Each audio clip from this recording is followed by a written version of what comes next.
¿Qué tal? Muy buenas noches y bienvenidos un día más a la segunda dosis de Periodista Digital en este viernes, día 24 de marzo. Ya saben que los viernes, yo se los repito por si acaso no lo saben, se lo repito todas las semanas, hacemos un programa distinto, un poco especial, en el que recuperamos algunas entrevistas que hayamos hecho durante la semana o que hayan hecho alguno de mis compañeros, y también les ponemos algún otro vídeo que tenga que ver con algún otro contenido. Tenemos que hablar hoy también de los temas de la semana, que han sido la moción de censura. Ya saben ustedes que no salió adelante porque yo ya les di mi opinión. Esto es mi opinión, no tiene ni por qué ser la de la casa ni de ustedes, pero es la mía, exclusivamente. 292 diputados votaron a favor de que Sánchez siga donde está, en el poder, y en contra de que se celebraran elecciones inmediatas, que es al final lo que estaba pidiendo Vox y que para eso presentó esa moción de censura. Pero bueno, hablaremos de la moción de censura hoy, también de Yolanda Díaz y Podemos y Pedro Sánchez, porque hemos visto durante las últimas semanas, y sobre todo también en ese debate de la moción de censura,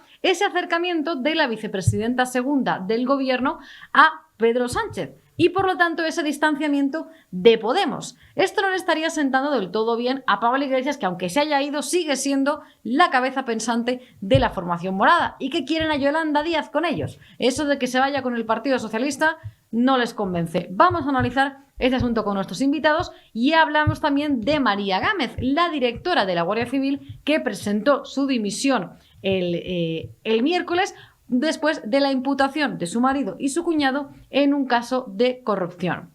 Antes de todo eso, vamos con el repaso del director de Periodista Digital, Alfonso Rojo. Como todos nos hartamos de oír en casa, cuando éramos pequeños, lo de comer con la boca abierta es de una vulgaridad imperdonable. Ignoro con detalle las normas de conducta por las que deben regirse los diputados, aunque sé que está proscrito asistir a las sesiones en pantalón corto o con camiseta sin mangas. E imagino que el reglamento prohíbe ingerir alimentos en los escaños. Digo esto porque durante la reciente moción de censura a Sánchez, su ministro Alberto Garzón se presentó en el Banco Azul con una bolsa de nueces y mientras Yolanda Díaz soltaba su insufrible perorata, la puso a disposición de su vecina de asiento, que no es otra que Irene Montero. Y ahí tuvimos, en directo y por televisión, a la cónyuge de Pablo Iglesias masticando frutos secos con la boca abierta durante todo lo que duró la plasta de la teñida presidenta segunda del gobierno. Todo unas horas después de que Santiago Abascal afirmara en ese mismo sitio que no estaría de más que para salvaguardar el decoro de la Cámara, los parlamentarios asistieran vestidos correctamente como se exige a ujieres, estenógrafas, secretarias y bedeles. Comentario que provocó de inmediato que salieran en tropel los desaliñados diciendo que en el Congreso han entrado sujetos con corbata que eran unos golfos y tipos con jersey muy decentes. Lo que, siendo verdad, es irrelevante porque hablamos de formas y la buena educación y el respeto son esenciales en la vida. Como subrayó Abascal, no se trata de que los diputados greñudos vayan a alquilar un smoking como los que se agencian para los premios Goya o un traje de marca como los que lucen en las comilonas del Ramsés. Basta que repliquen la corrección indumentaria de ujieres, policías, camareros y taquígrafas. En el verano de 2011, el entonces presidente del Congreso, José Bono, llamó la atención al entonces ministro de Economía, Miguel Sebastián, por acudir a un pleno sin corbata. Hacía un calor achicharrante, lo que no era razón suficiente, según Bono, para dejar de lado la disciplina de vestido. Ha llovido mucho desde entonces, dentro y fuera del Congreso de los Diputados. Seguro que ya se han dado cuenta de que ahora en España te tutea todo el mundo, no solo en la escuela, el colegio o la universidad, donde el profesorado ha dejado de estar constituido por doña Pilar, don Carlos o la señorita Gómez para convertirse en oye tú o algo parecido. O en el sistema hospitalario, donde el vetusto notario de provincias ha pasado de ser el don Jerónimo de toda la vida a Jero, Cielo o Cariño. Entras a una gasolinera, un supermercado, una oficina, un bar o un ministerio y por mucho que te dirijas al empleado con el preceptivo y respetuoso usted de toda la vida, la respuesta te vuelve siempre en forma de ¿cómo lo quieres?, te lo envuelvo, te lo pongo con leche o aquí tienes. Es inútil que hagas un esfuerzo y extremes la cortesía en el tratamiento. No hace tanto, mientras hacía una consulta telefónica con un banco de los famosos, pregunté a la señorita al otro lado de la línea por qué me tuteaba si llevaba yo 5 minutos tratándola de usted. Tras unos instantes de confusión y consciente de que esas conversaciones se graban, la chica balbuceó que eran instrucciones de la dirección para crear cercanía con el cliente. Pues bien, a partir de ahora, y para crear cercanía entre la base y la cúspide, propongo que todos los botones, secretarias, conductores, cajeros, contables, oficinistas y recepcionistas de entidades como CaixaBank, Endesa, BBVA, Santander o Telefónica o en los ministerios se dirijan siempre al jefe, al presidente, al vicepresidente, al CEO de la compañía como Pepe, Tomás o Gonzalo, y cuando no se acuerden del nombre de pila, tiren del oye tú, tío, y que vayan a trabajar en chancletas, en bermudas o con un top de los que enseñan el ombligo y, a ser posible, pertrechados con una bolsa de pipas o de nueces como las de Irene Montero. Van a ver lo poco que duran en el puesto. María Gámez presentó su dimisión el miércoles como directora general de la Guardia Civil después de que se conociera la imputación de su marido y de uno de sus cuñados en un caso de corrupción que tiene que ver con la pieza de los ERE. Y Alejandro Entambasaguas, periodista del diario El Debate, sacó una información muy interesante al respecto. Al parecer, María Gámez y su marido adquirieron en un 50%, es decir, cada uno de ellos tiene un 50% de la propiedad de del inmueble, adquirieron un ático en Málaga por valor de 1 millón de euros. Y precisamente lo que se investiga es el desvío de fondos en torno más o menos a esa cifra, a 1,3 millones de euros. Alejandro Entambasaguas nos ha dado esta mañana todos los detalles al respecto. Estamos con Alejandro Entambasaguas. ¿Qué tal, Alejandro? Hola, ¿cómo estás, Ariadna? Pocas horas después de la moción de censura, dimitía María Gámez como directora de la Guardia Civil cuando se conocía que su marido estaba siendo investigado porque podría haber desviado fondos públicos. Publicabais ayer y hoy en El Debate que la exdirectora de la Guardia Civil, ya exdirectora, se compró un piso después de que su marido hubiera cobrado más de 3 millones de euros. Alejandro, ¿puedes ponernos un poco en contexto de esta situación? ¿De dónde sale ese dinero? ¿Qué ha pasado? Bueno, nosotros lo que más nos llamó la atención en El Debate fue que cuando Gámez presentó su dimisión como directora de la Guardia Civil no explicaba los motivos reales. Y nos llamó más la atención que luego saliera Marlaska a decir que era la mejor directora que la Benemérita había tenido nunca. Yo quizás hablaba con algunas personas que me decían que Marlaska había dicho eso porque era la única mujer que había estado al frente del cuerpo y que nadie lo había podido haber hecho peor, ¿no? Pero el caso es que ella dimite ocultando que lo hace por la imputación de su marido, en un caso de corrupción gravísimo que es una derivada de los ERE fraudulentos de Andalucía que costó la condena y la entrada en prisión de numerosos cargos del PSOE, ¿no? Nosotros lo que hicimos fue ponernos a investigar rápidamente las finanzas de su marido y por ende también las de ella, y nos dimos cuenta de algo que chirriaba muchísimo, que era que en el año 2012, que fue año clave según el juez que investiga a su marido para enriquecerse de manera irregular de estas ayudas de la Junta de Andalucía, Gámez se compró un piso de 1 millón de euros, un ático dúplex, en el centro de la ciudad de Málaga. E insisto, lo más importante es el año, porque el año 2012 fue el año que su marido más dinero cobró de manera presuntamente irregular, como le está investigando la policía. Y bueno, es un ático de 1 millón de euros, de 2 pisos, ubicado en el centro de la ciudad de Málaga, en primera línea de playa, en una playa que se llama Playa de la Misericordia, y bueno, que hasta ahora no había aflorado a pesar de que Gámez contaba con este inmueble desde hacía más de 10 años. Bueno, claramente que compre este piso de tan alto valor justo después de esos cobros, vamos a decir que es igual un poco raro, ¿no? Hombre, llama bastante la atención, pero fíjate, más raro es aún lo que hemos publicado hoy en el debate, que es que años después, conforme su marido va ganando más dinero a través de la asesoría fiscal y la consultora empresarial con las que está aprovechándose de esas ayudas públicas, hoy desvelamos en el periódico que Gámez vuelve a comprar otro piso en Málaga, pero ojo, esta vez lo hace abonando su importe al contado, es decir, presentándose ante un notario y aportando la cantidad íntegra del valor del inmueble. Este no costaba 1 millón de euros, como el ático dúplex que se compró en 2012, costaba 300.000 euros, un valor muy inferior, pero que, oye, es una cantidad bastante alta para poderla aportar al contado ante un notario. Y ojo, esta segunda compra la llevó a cabo ya siendo directora de la Guardia Civil, porque la llevó a cabo en julio del año 2020, pocos días después de que acabara el primer estado de alarma por el coronavirus. Y hombre, un dato que nos llama poderosamente la atención es que en el momento en el que compra al contado este piso por valor de 300.000 euros, su marido había ingresado 3 millones de euros. Y ojo, todo esto lo está investigando un juez. Un juez tiene imputado al marido y al cuñado a día de hoy.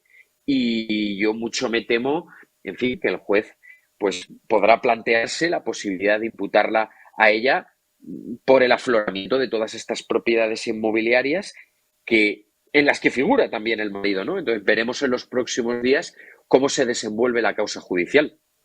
Claro, es decir, no es que hablemos de un piso, sino que hablamos de 2 pisos, uno, como decías, de 1 millón de euros, que es muchísimo dinero, y el segundo, que aunque sea más barato, son 300.000 euros, que es una cantidad muy grande que una persona cualquiera no tiene como para pagarlo a tocateja, digamos.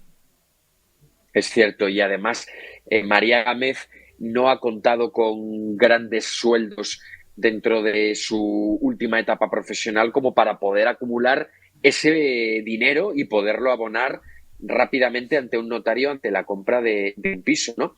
Pero yo creo que se ha pasado muy desapercibido quién es el marido de María Gámez. El marido de María Gámez es a día de hoy un empresario que se dedica a captar ayudas públicas y está siendo investigado por habérselas metido en su bolsillo y no haberlas empleado por el motivo por el que se las adjudicaron, pero es una persona del Partido Socialista que ha ocupado cargos de importancia, de relevancia, de peso dentro del partido, pero que siempre lo ha hecho en la sombra, bajo la estela de su mujer María Gámez, ¿no? El marido de María Gámez se llama Juan Carlos Martínez Martínez y fue asesor de Francisco Vallejo, consejero de la Junta de Andalucía, condenado en firme por los ERE de Andalucía. Fue también director de comunicación de un ministro de José Luis Rodríguez Zapatero en el año 2008. Ha sido también jefe de gabinete de un exsecretario de Estado de Zapatero, Gaspar Zarrías, que también fue condenado en firme por los ERE. Es decir, estamos hablando de una persona que durante muchísimos años se pudo trabajar una agenda importante de contactos dentro del Partido Socialista, que fue la que le permitió luego poderse beneficiar de todas estas ayudas públicas por las que está siendo investigado. Bueno, pues veremos finalmente en qué queda todo esto, si siguen saliendo cosas a la luz, como está pasando, por ejemplo, con el caso Mediador, que cada día nos enteramos de una cosa nueva. Así es, bueno, pues están muy pendientes del periódico, de las revelaciones que vamos a hacer en los próximos días, porque yo que he tenido acceso a la investigación que está llevando a cabo el juez y la Unidad de Delitos Económicos y Financieros de la Policía Nacional, os digo que aún hay mucha tela que cortar. Seguramente. Muchísimas gracias, Alejandro, por estar con nosotros. Gracias a vosotros, es un placer.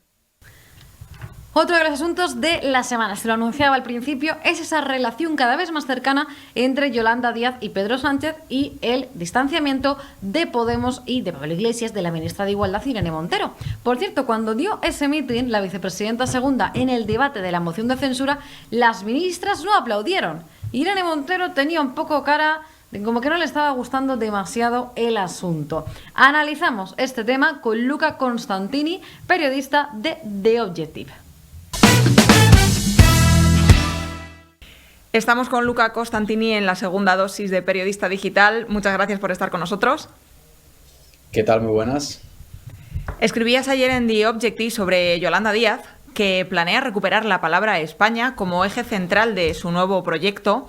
Con esto se desmarcaría de Podemos y también se distanciaría de lo que ha venido siendo la línea de los discursos de los partidos de izquierda en los últimos años, que tampoco mencionaban demasiado o casi nunca la palabra España. O, por ejemplo, recordemos también cuando Íñigo Errejón se separó de Podemos y fundó su nuevo partido, que en Madrid sí lo llamó Más Madrid y a nivel nacional no era Más España, era Más País. Sí, yo creo que hay un debate en este momento en el equipo de estrategas de estrategia de Yolanda Díaz. Ellos lo llaman los equipos de trabajos. Hay gente un poco de todo tipo, la verdad, metidos en esos tipos de equipos. No sabemos algunos nombres, en fin, es difícil, digamos, llegar a esta información, pero sabemos que hay politólogos, digamos, de un segmento de la izquierda, de centro-izquierda, bastante amplio y transversal, ¿no? Como seguramente les gustaría decir a ellos. Ha llamado la atención que el pasado miércoles, en plena moción de censura, donde Yolanda Díaz habló y casi fue, ¿no?, un pre-meeting de lo que nos contará el 2 de abril en el arranque de su candidatura, pues en una entrevista en Radio Nacional Española repitió varias veces la frase España a favor. España a favor. Entonces, claro, conociendo un poco Yolanda Díaz y cómo se mueve, digamos, su sector, por ejemplo, con Sumar, Yolanda Díaz, antes de lanzar la marca Sumar, la fue repitiendo en varias entrevistas. Entonces, ahora esto nos da algún indicio, yo creo, un indicio importante sobre la sorpresa, si va a haber algún tipo de sorpresa, incluso el propio día 2 de abril. Estamos todos pendientes. Es verdad que ella en esa entrevista habla de España a favor y luego también dice país a favor. O sea, me da la sensación que están ahí dudando si, en fin, recuperar la palabra España como lema de campaña, como lema de propaganda de este nuevo proyecto. Pero, como bien decías, y por concluir, efectivamente representaría casi una catarsis de lo que ha sido Podemos en estos años, porque Podemos, claro, llegó con el tema del 15M, se propuso como partido regenerador, pero siempre tuvo cierta alergia a usar la palabra España, la bandera nacional. Decías que sí que ha dicho España, pero también decía país. ¿Crees que puede de alguna manera estar midiendo a sus votantes para ver qué prefieren o por dónde tiran?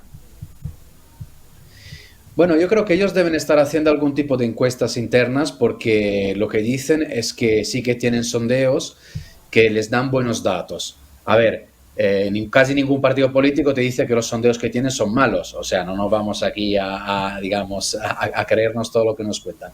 Pero algo bueno deben tener.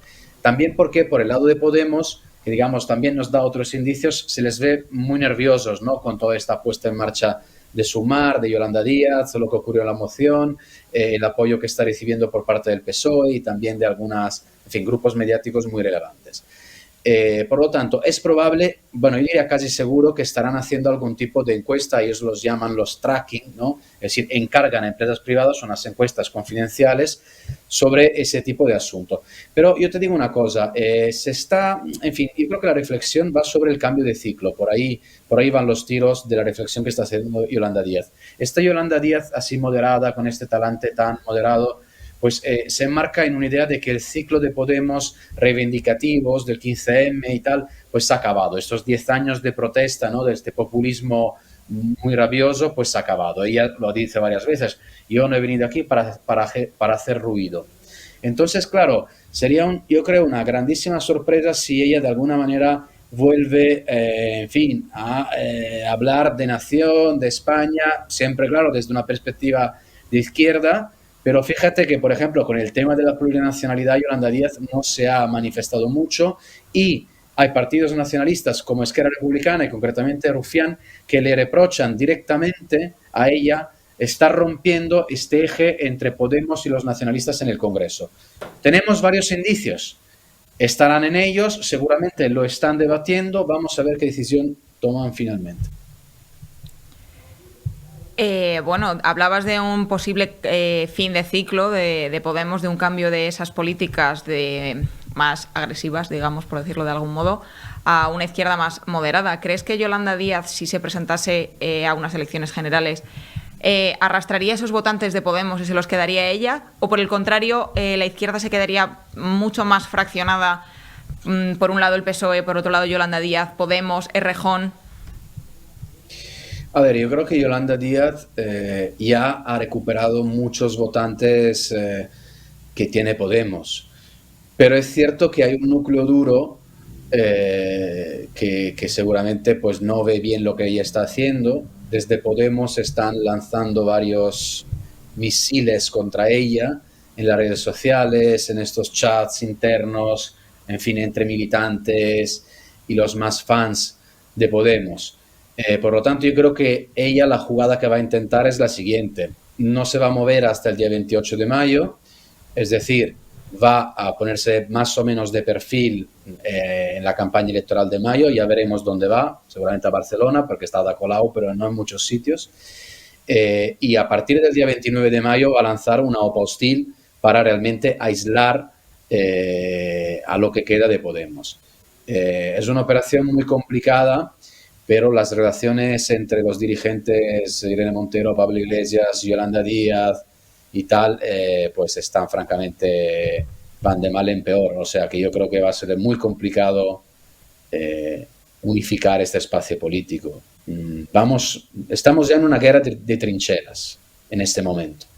Pues ya veremos si lograrán algún tipo de armisticio de cara a las elecciones generales.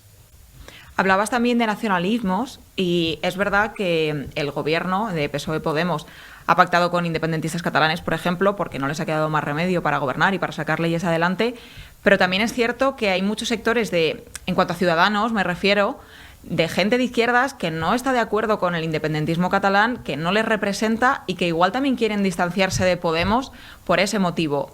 ¿Yolanda Díaz podría desmarcarse en ese aspecto del independentismo y formar una formación, un partido de izquierdas desmarcado de nacionalismos?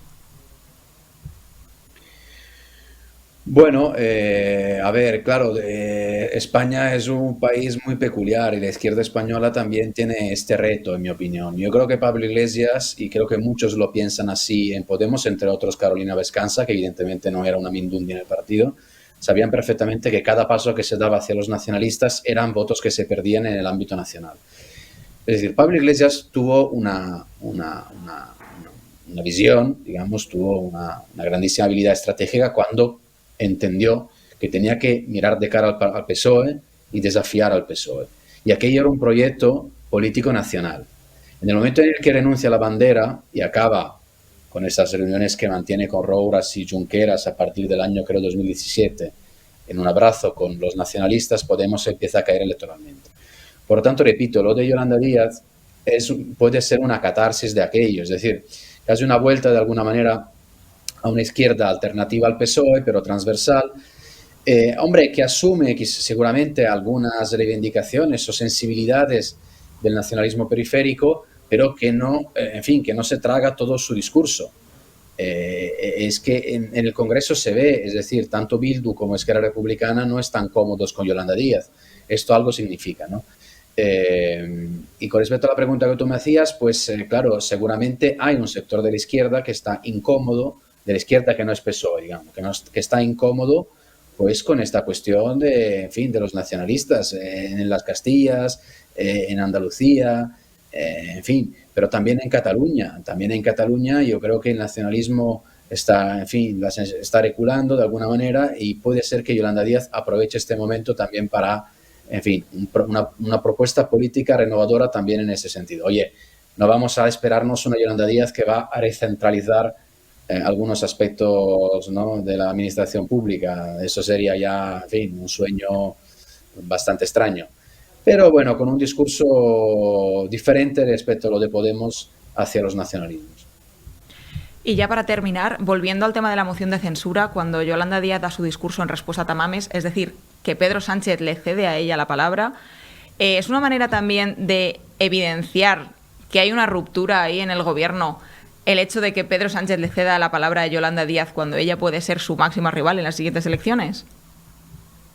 No, de ruptura nada, la verdad. Eso es es una ayuda, un respaldo absoluto a Yolanda Díaz. Pedro Sánchez y la Moncloa le ceden el atril, le ceden los focos porque necesitan a Yolanda Díaz. En este momento es el único revulsivo que le queda a Pedro Sánchez. A ver, Pedro Sánchez es un presidente del gobierno que no puede salir a la calle porque si sale pues tiene, en fin, decenas de ciudadanos que le increpan. La situación es bastante anómala. Por mucho que luego en los sondeos parece que, bueno, que tiene posibilidad de revalidar en el gobierno. Y el único revulsivo que tiene, y la propia Yolanda Díaz lo dice públicamente, que ella es el revulsivo. Ella tiene una misión, salvar al soldado Pedro Sánchez a través de Sumar, que es al mismo tiempo un proyecto para canibalizar a Podemos y por fin tener a su izquierda pues un proyecto dócil, porque Pablo Iglesias e Irene Montero, como estamos viendo por ejemplo con el CSI, pues no lo son respecto al PSOE, y al mismo tiempo pues intentar reactivar este electorado de izquierdas que en ese momento pues en fin está algo decepcionados o desmovilizados. Ese es el cálculo electoral, por lo tanto es un clavo ardiendo al que se está agarrando Pedro Sánchez. Yolanda Díaz sabe que esta misión es muy complicada y yo francamente creo que en realidad en la cabeza de Yolanda Díaz también está otro cálculo. A mí me consta que algunos ya lo saben, o sea que va a ser muy difícil revalidar este gobierno y que la suya es una apuesta, ellos dicen, de futuro. Es decir, que Yolanda Díaz no ha llegado aquí para ser la simple muleta de Pedro Sánchez, es una dirigente política que de aquí a los próximos años yo creo que francamente aspira, puede que sea un delirio, pero ella aspira a liderar centro-izquierda en España.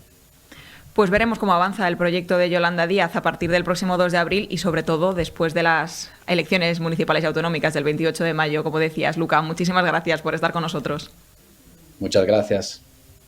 Y estamos de enhorabuena porque hace unas semanas alcanzamos en nuestro canal de YouTube de Periodista Digital los 500.000 suscriptores. Eso fue hace unas semanas porque por cierto ya vamos por 520.000 y eso es gracias a ustedes.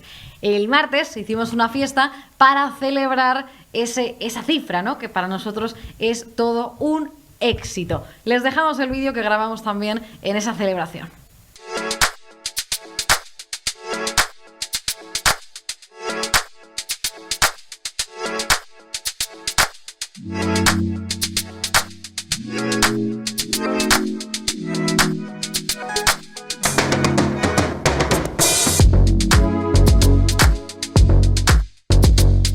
Yo estoy feliz de que Periodista Digital haya conseguido los 500.000 suscriptores en YouTube. Enhorabuena. Lo primero, darle enhorabuena. Os felicito porque tenéis 500.000 seguidores o suscriptores, no sé cómo se dice. Estáis de celebración y yo creo que eso siempre es positivo.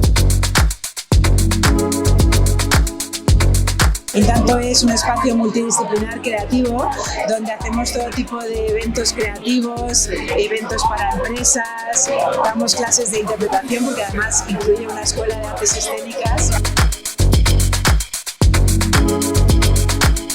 A mí siempre ha sido Alfonso Rojo y Periodista Digital un medio de referencia. El mensaje que os daría es que sois valientes, que el trabajo da sus frutos y sus éxitos. Pagar 30 nóminas cada mes es una heroicidad. Sois maravillosos.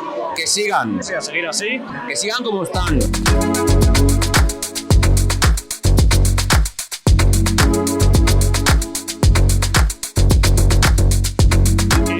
Éxito para vosotros. Un medio que está muy mal decirlo. Digo muy mal decirlo porque es una palabra que no me gusta. Plural. Yo soy partidario de una manera muy profunda de la diversidad de opiniones, la diversidad de pensamiento. Pero es verdad que aquí hemos cabido muchas sensibilidades distintas. Y cuantos más medios haya, más competencia, más posibilidad de que las opiniones alguien las escuche, muy bienvenidos. Y que es un lujo y un placer poder participar de este proyecto. Que sigan sacando información y haciendo información veraz, sin cortapisas, sin mentiras y sin manipulaciones. Ha sido una maravilla de medio. Que siga así. La verdad debe triunfar por encima de todo. Aporta muchísimo a los medios españoles. Es también hoy en día en nuestro país una referencia. La pluralidad es la clave de los medios.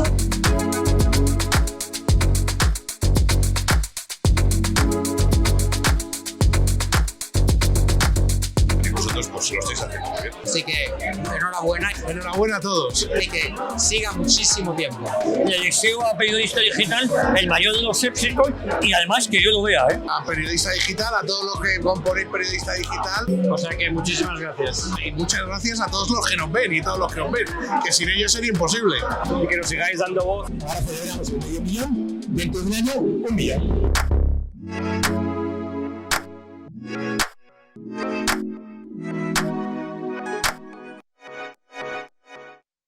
Una celebración a la que invitamos a todos nuestros tertulianos habituales a todos los programas de esta casa. Estamos contentísimos, teníamos que celebrarlo, lo hicimos por todo lo alto, no es para menos, y esto es gracias a vosotros, a ustedes, que son los que nos siguen cada día y los que nos dan ese impulso para seguir trabajando y haciendo programas. Lo dejamos aquí, ya saben que volvemos el lunes, como siempre, a las 8 de la tarde, en la segunda dosis de Periodista Digital, con Alfonso Rojo, con nuestros invitados, con muchísima más actualidad. Se va poniendo todo más interesante conforme avanzan también y se avanza el tiempo y se acercan las elecciones del 28 de mayo. Pero tenemos más hoy. Les dejo con el programa Retro Live con mi compañero Alfon Arranz, que ha estado en esta ocasión con Juanra Arnaiz del grupo Guaraná.